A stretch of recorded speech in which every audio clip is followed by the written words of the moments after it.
What up, YouTubers?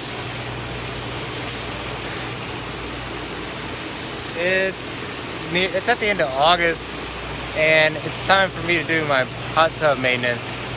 The end of maintenance, not the regular maintenance, but the end of it. End of it is where you dump all the water out, but you want to get as much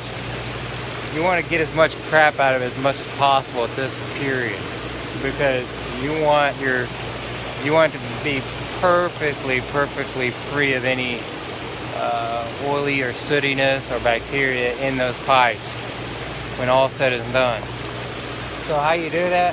Well, there's certain products can do it very well, and this one's a Suddy product called Oh Yuk, and it supposedly gets all that sticky, yucky stuff that normal ingredients like vinegar can't get out, or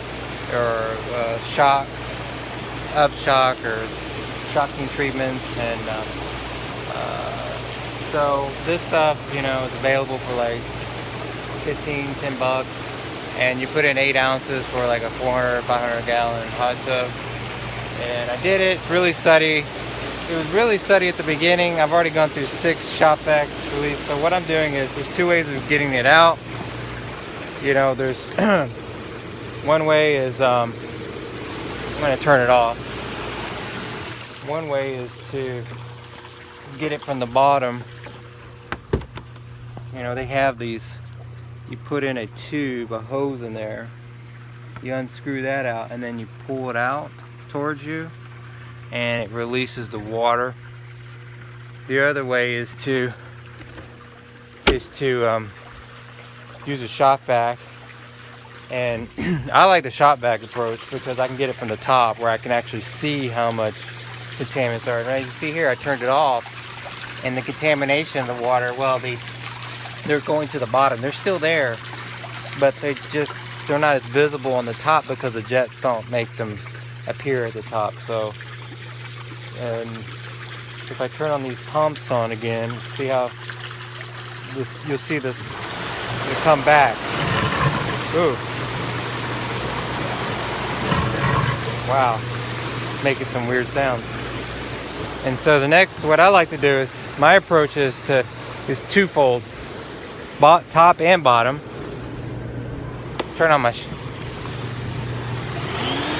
and what I do is I actually put it at the top for the Suddy part to maximize the removal of the suds only, not necessarily the water. Water, the further you go down, the less. But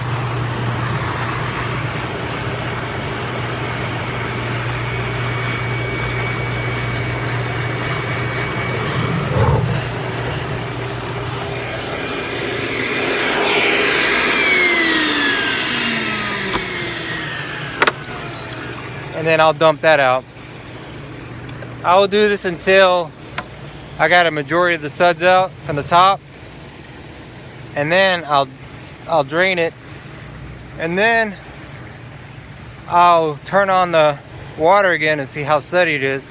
But basically, you keep on doing this repetitive approach until there's no more suds, and then when you have no more suds, then you're pretty much done with the job. It's a long, tedious job, but nevertheless, sanitization is very important. And it's time consuming. It's worth the effort because it keeps people free from bacteria, it keeps the water clean, and it keeps the spa longevity, increases it. So those are the benefits, and health, of course. Peace out. Have a good one. Take care.